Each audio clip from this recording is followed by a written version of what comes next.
pay for medical services. You talk to a lot of Jamaicans about, for example, the eye care program, the cataract program, and they have nothing but praise for the service they get. You hear about the services and contribution of the Cuban doctors and nurses up and down the country. There's no two-way about that. That is beyond debate. But everything is not what it seems to be. As we learn in life, you know, there are wheels within wheels. Wheels within wheels. And this is where you have to get into the nitty-gritty. Time for the break. Let's go to the break and come back. The first sign that, listen, this was going to be caught up into in the global dynamics, geopolitical muscle flexing of the Trump administration came last year when the Trump administration declared that the program should end in the Caribbean because it was tantamount to human trafficking. And that put pressure and turned the scrutiny on the details of the program. A number of Caribbean countries were forced to look at the program, look at the structure, look at the arrangements, and made changes.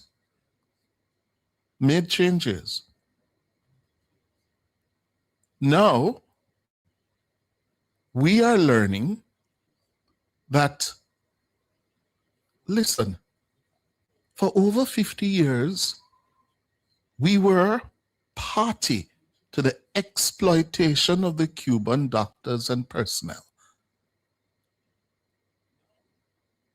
And it was a secret. How many of you knew, not me, that when the Cuban doctors and nurses came here and do the kind of job they were doing, we were not paying them. They were being paid through the Cuban government, and they were not getting what we were paying them, like how we pay all doctors and nurses here. But the Cuban government held on to up to half, if not more, of their monies, what their labor had earned them. We are now learning that their movement in Jamaica was restricted. Their passports were being held on to. Yeah, they could not form certain social relationships here in Jamaica. They were, and I think the word used by George this morning was most appropriate, they were in servitude. That cannot be right. That cannot be right. And there are now many questions for the Jamaican government to answer. When did we know that this was the arrangement that the Cuban doctors and nurses and personnel were being subjected to? When did we know that? And what did we do? According to the Jamaican Ministry of Foreign Affairs and Foreign Trade, the Jamaican government only became aware of this recently, and that became a sticking point, which ultimately led to the Cuban government refusing to alter the payment arrangements, which led to the collapse and termination of the program. Is that so? Well, I've been trying to get the Minister of Foreign Affairs, and, I hope to be able to have a word with her. But when did we find this out? When did we find out that, listen, when we pay the Cubans, the money go to the Cuban government, the Cuban government take what they want and give, according to this report, coming from this human rights organization, Cuba Archive. And let me tell you, I read that report and I was very wary while I was reading it, because we know a lot of politics is mixed up in this. So I'm not going to tell you I'm taking this report hook, line, and sinker. But the government of Jamaica, the Cuban ambassador, the Cuban government must now come and tell us whether the basic thesis of that 44-page report by Cuba Archive, whether it's rubbish or not. Is it a fact that the Cuban doctors who come here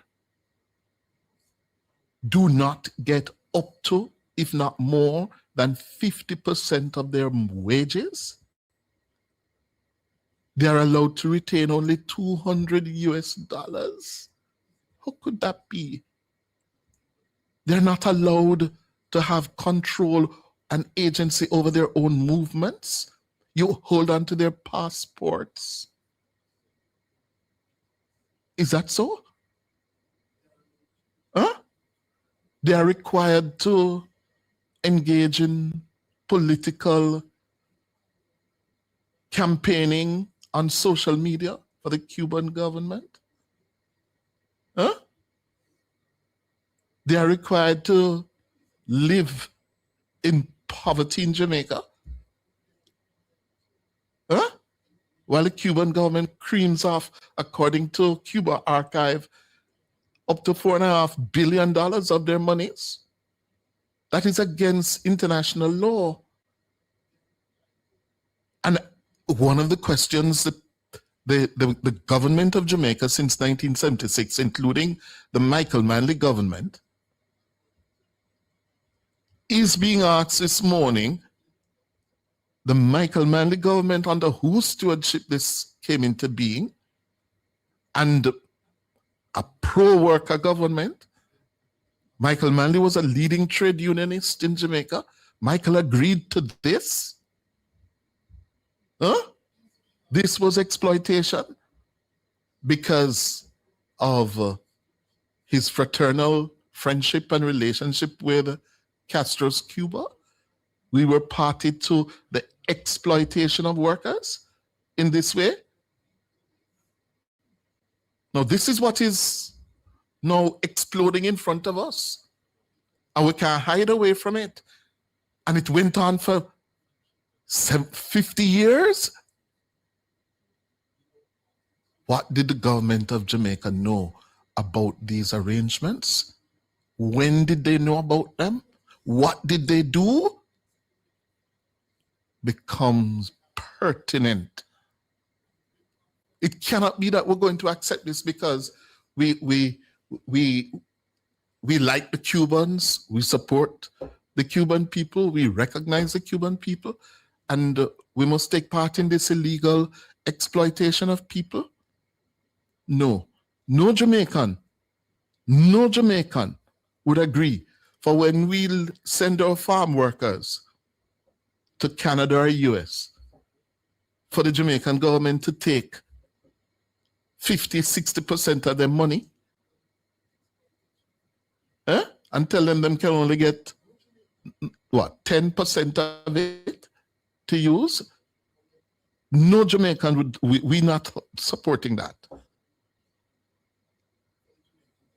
And this thing has mushroomed in a way that we now have to get answers. For 50 years this thing went on for. And it is as a result of the Trump administration zeroing in on it,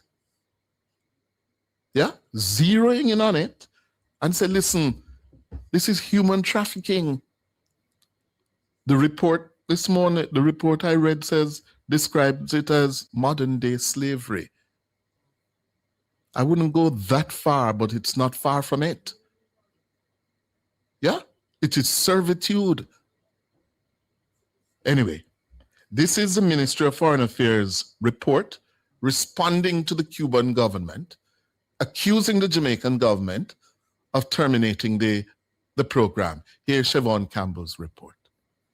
The Foreign Ministry says the Cuban Medical Programme was terminated after failed efforts to restructure it and bring it in line with Jamaican law and international labor conventions. It says the decision followed months of engagement with the Cuban government in an attempt to change the payment structure for Cuban medical personnel. The Jamaican government was also insisting that the Cuban health workers had control of their travel documents. This after concerns were raised that some Cuban workers on the island were not initially in possession of their passports. The Foreign Ministry says once the issue was brought to its attention, steps were taken with immigration authorities and Cuban officials to ensure the workers were allowed to hold their own travel documents. In echoing Friday's disclosure from the health minister, the Foreign Ministry says the more significant issue was how the Cuban workers in Jamaica were paid. According to the Kamina Johnson-Smith-led ministry, while salaries for Cuban medical personnel were calculated at the same level as their Jamaican counterparts, the payments were made by Jamaica to Cuban authorities in US dollars. Overtime payments were the only earnings paid directly to the workers. The ministry says there was no contractual provision specifying what portion of those payments went to the workers themselves. This raised concerns on the Jamaican labor and tax laws, as well as international labor conventions. The Holness administration reportedly attempted to address the matter through diplomatic engagement. Formal discussions began in July last year with the aim of restructuring the arrangement so that Cuban medical personnel would be paid directly and retain control of their travel documents. Following cabinet deliberations, the government submitted a formal proposal in October and sent follow-up communications in December. The Holness administration also made direct inquiries to both former and current Cuban ambassadors and held informal discussions at the ministerial level. But despite those efforts, there was reportedly no substantive response from Havana. At the same time, Jamaica said it became aware that other Caribbean countries had arrangements in place under which Cuban medical personnel were paid directly. It says this suggested that a compliant arrangement was possible. The Holness administration says it could not justify the existing arrangement given its legal obligations and its responsibility to ensure fairness to workers. It concluded that continuation of the program under the existing terms was untenable. The Holness administration says it is disappointed that Cuba chose to withdraw its medical workers from Jamaica when the only requirement for the program to continue was agreement to terms already accepted in other Caribbean states. Despite the breakdown in the arrangement, Jamaica said it remains committed to cooperation with Cuba and reiterated its appreciation for the contribution Cuban medical professionals have made to the country's healthcare system. Siobhan Campbell for Nationwide News. So, thank you, Siobhan. So the Cuban government has made the changes where the program is concerned in other Caribbean countries, but is refusing to do so where Jamaica is concerned? Why? Why? Why would it? Huh? I saw a clip last night. I don't know if you have that for me, Nora, where the Prime Minister of Barbados, Mia Mottley, made clear that the arrangement with Barbados is one in which the workers are paid,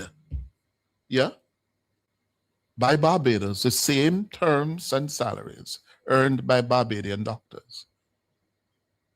Do you have that clip for me? Let me hear what Mayor Motley said. This matter with the Cubans and the nurses should tell us everything that we need to know. Barbados does not currently have Cuban medical staff or Cuban nurses. But I will be the first to go to the line and to tell you that we could not get through the pandemic without the Cuban nurses and the Cuban doctors. I will also be the first to tell you that we paid them the same thing that we pay Bajans, and that the notion, as was peddled not just by this government in the US, but the previous government, that we were involved in human trafficking by engaging with the Cuban nurses was fully repudiated and rejected by us. Now, I don't believe that we have to shout across the seas, but I am prepared, like others in this region, that if we cannot reach a sensible agreement on this matter, then if the cost of it is the loss of my visa to the US, then so be it. But what matters to us is principles. And I have said over and over that principles only mean something when it is inconvenient to stand by it. Now, we don't have to shout, but we can be resolute. And I therefore look forward to standing with my CARICOM brothers. I wish I could say brothers and sisters, but brothers. The Prime Minister of Barbados, Mayor Motley, on this issue. So, a lot of questions to be asked and to be answered by the Jamaican government, because we're now learning things that we didn't know before. When did Jamaica become aware of these exploitative arrangements between the government of Cuba and the doctors and nurses? For how long did we put up with this? Huh? No. So, in the debate, we have to recognize as well, we have to give Rubio and Trump some credit here, because we heard first that something was amiss from Trump and Rubio, his Secretary of State. That's when we heard first. And I noticed the Jamaican government did not come out and fully declared what we are learning until the Cuban government last week came out and said no, challenging the Jamaican government's position on the termination of the program. So I look forward to hearing from the Jamaican government. We have made a call out for the foreign minister, but she's in London on the government of Jamaica business. In the meantime, the opposition spokesman on foreign affairs is Senator Donna Scott Motley. Well, she's calling on the government to outline the effects the ending of the Cuban Medical Programme will have on the local health sector.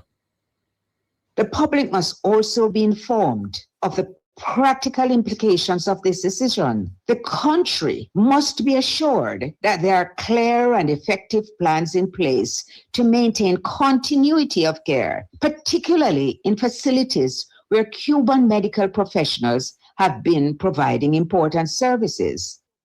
Yes, they have been. Yeah, but Mrs. Motley, you need to speak as well to the exploitative arrangements that these Cubans were subjected to, and whether your government, when it was in office, agreed and in knowledge, with knowledge, that these were the arrangements put in place, where the doctors and the nurses are saying, listen, they didn't have a choice. They were presented with contracts that they didn't even get a chance to read. They had to sign. And their monies were usurped, taken by the Cuban government. And they were given pittance. That is the issue now. Is that so? And was that the governments of Jamaica signed on to from 1976 until 2023? Time for the break. Seen it before.